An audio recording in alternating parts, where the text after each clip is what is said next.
Saturday. Kind of exciting week for the people in the Tampa area. Going to be a big game, obviously for us.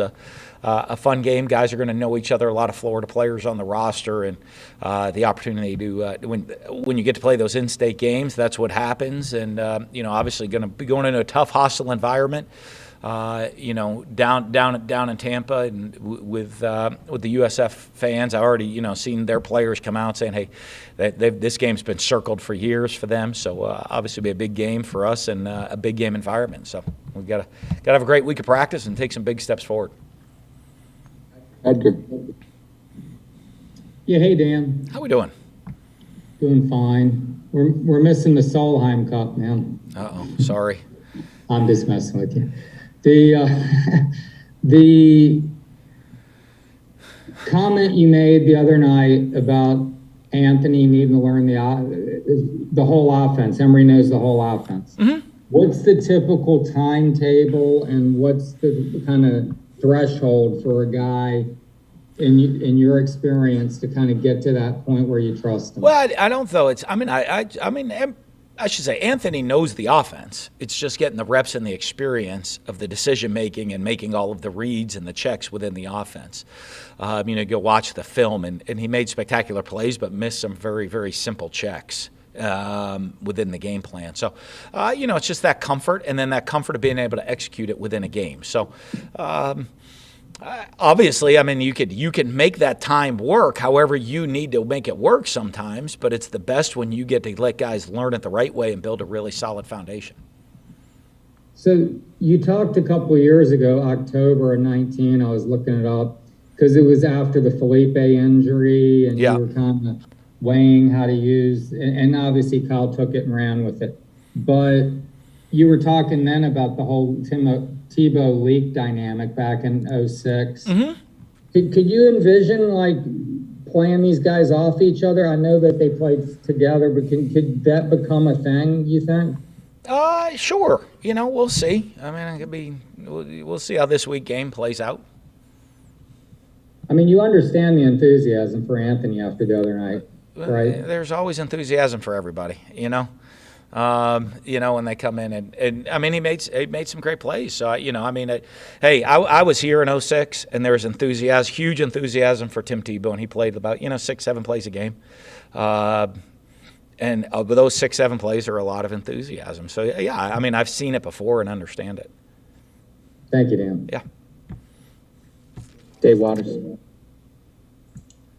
Coach, can you speak on the offensive line a little bit? 400 yards, of course, in the run game, but helps bring some of the explosive runs. No sacks on the night, and the tight ends as well. Didn't record a catch, but had some nice blocks in those bigger runs too. Yeah, I thought the offensive line did a solid job. And I think one of the things, there's some experience with those guys right there. So you see a little probably less game one jitters, and hey, to being back out there, to them it's not, hey, I'm out on the field, wow, this is a crazy experience. Their adjustment is we're back out on the field, and so they're kind of adjusting back to game mode and game speed, game dynamics more than just even the experience of playing. So, but I thought those guys handled it pretty well. I think you see some really good things they did, and they missed. A couple things here and there that will get corrected. Declan. Hey, Coach. So just one question here.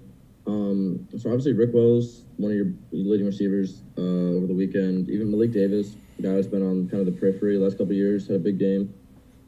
Does that speak to the culture of the program? I guess just, in an era where players are transferring out and kind of jumping ship early, you guys make sure players are getting opportunities with the right work ethic? Well, I think the deal is that guys grow and they gain that experience, and I think, you see a lot of guys that transfer out, and then wherever they go, they grow and they learn, and eventually they end up having good careers. So I think that it's more about your development as a player and your overall development from the beginning to the end of your career. And those guys took very different paths.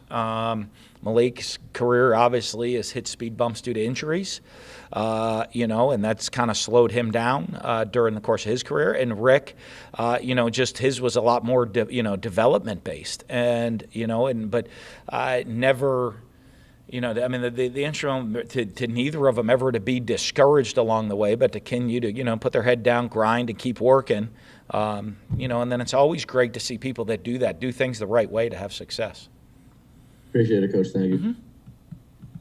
Zach Hewitt. Hey, you mentioned the offensive line, strong performance. Where do you want to see them improve? Boy, a lot of different ways. I thought missed a couple blocks, couple here and there.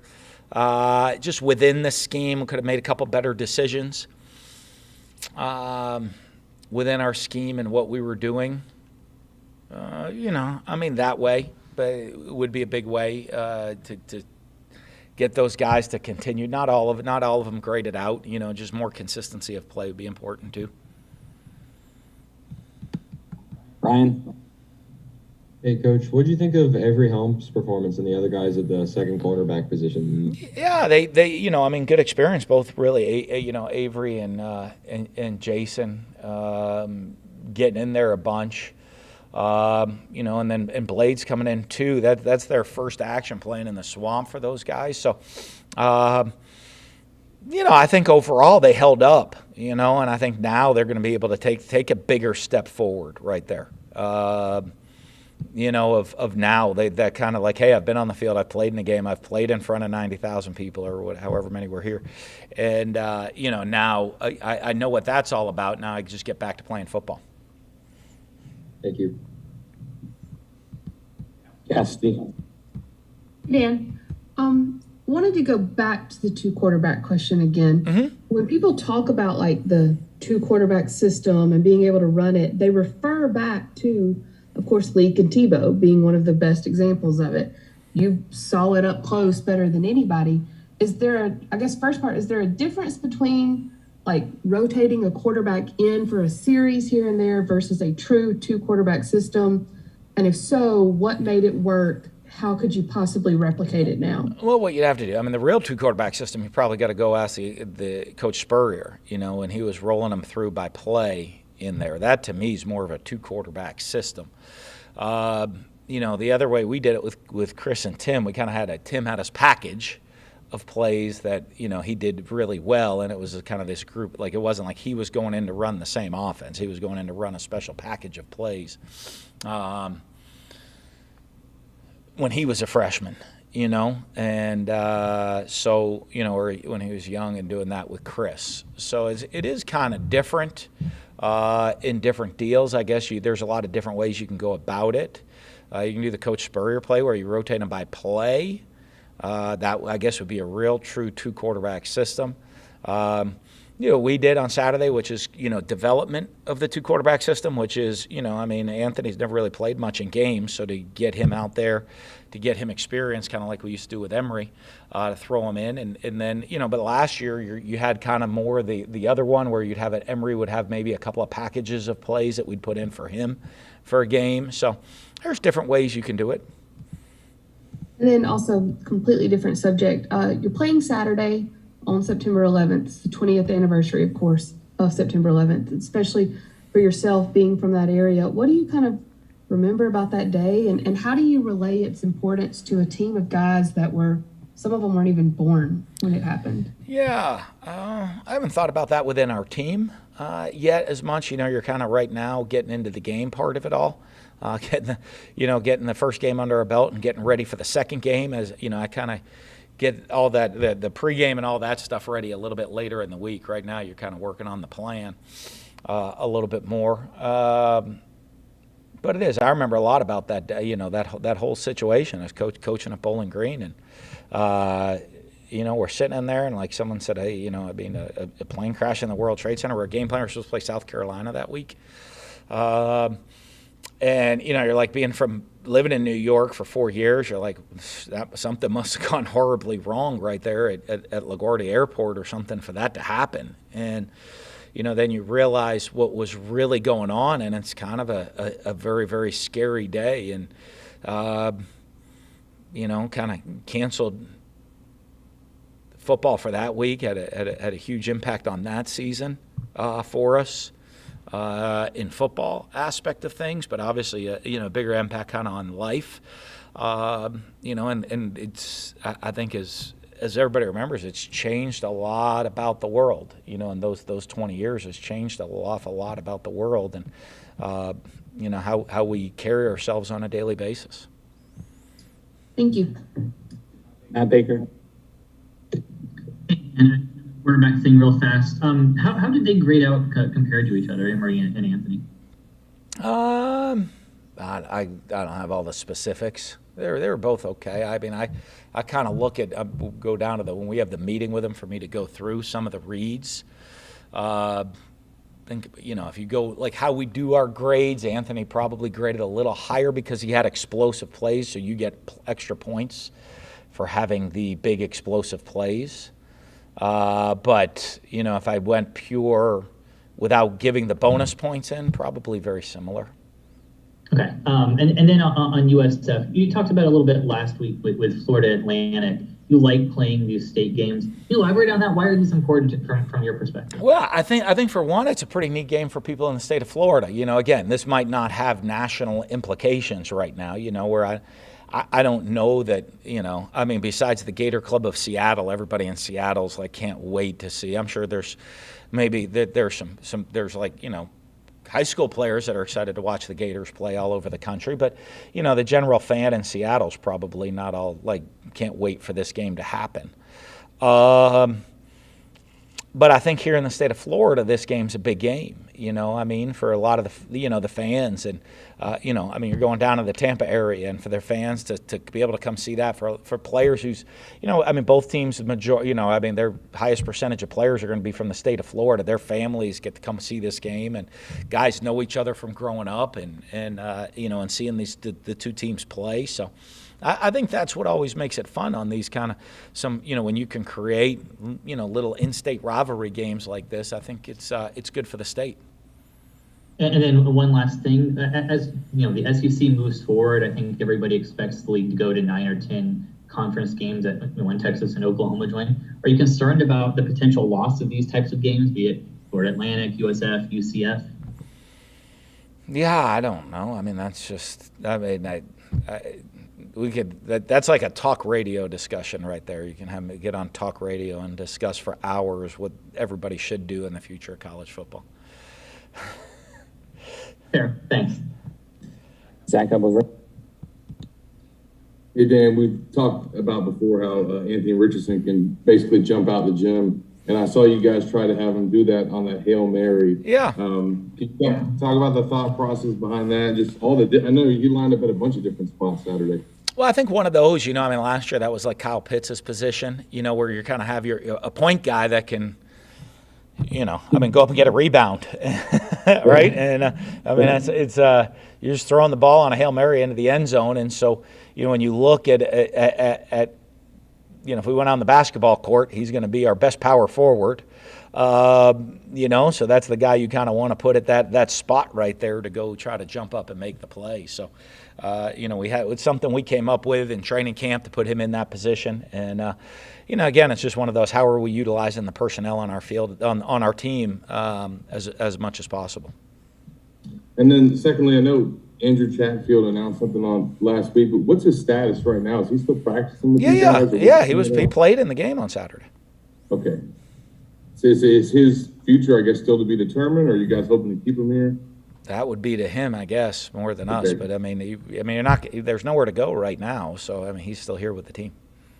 Sure. Thanks, Dan. Mm-hmm. Zach Goodall. Hey, Dan, I was just curious about an injury update. You had mentioned a couple guys missing the game, as well as if you guys got out clean. Yeah, we did. We don't have any injuries coming out of the game, which is very fortunate. Hoping to get, Lamar Goods back this week on the defensive line. Jalen Lee is going to be questionable. We're not sure. He'll be right there on the edge, being ready for this game on the defensive line. So, with having 4 interior D linemen out, that was tricky in game 1. So hopefully we get 2 of them back this week. Jalen Humphreys and Chris Thomas will both be another week or 2. So that way. Who else you got? Kamar Wilkinson is going to miss the year. He had a knee surgery, so he's going to miss the rest of the season. Thank you. Am I missing people? Anybody else you want to know about? Or like, I mean, I didn't bring my sheet up with me. Not off the top of my head. Okay. Thank you. Close with Chris Herring. Dan, when you brought up Steve Spurrier alternating quarterbacks, it made me think, what did you think about that when you were a wide receiver coach at Columbia from 1,500 miles away? Did you think that was insane when he was doing that? I'll be honest with you. I have so much respect for Coach Spurrier. I would never think that he did would be insane as a young coach. You're sitting there saying, I wonder what's behind it all. And it's a really unique deal. I mean, there's a lot you can get out of it. Now, it can affect the rhythm of your team and it can affect the rhythm of the players. But as long as the players, one of the most important things is that the guys know what the plan is. That, there's not a shock or a surprise, I mean, coming into this game on Saturday, hey, we know, hey, we're going to get Anthony in the third series of the game unless something weird happened. And we did that. And then, I didn't have the set, okay, he's going in the fifth series. Then it was, we want to get him a couple more series in the course of the game, which I think we did. I think he had 3 series. I think it was. Maybe 4 at the end. We had an extra one. So I think our guys kind of knew the plan going in. So I think that helps. And if you do like an alternating thing, I think, it's somewhat useful deal to be able to talk to the quarterback, and say, hey, hey, we're going to run this play. This is what I think they're going to do. Go do it. And, it's kind of like in the NFL, they have that little earpiece thing that you can talk to them on. And it's a way you can talk to the quarterback between the plays if you're going to rotate them by play.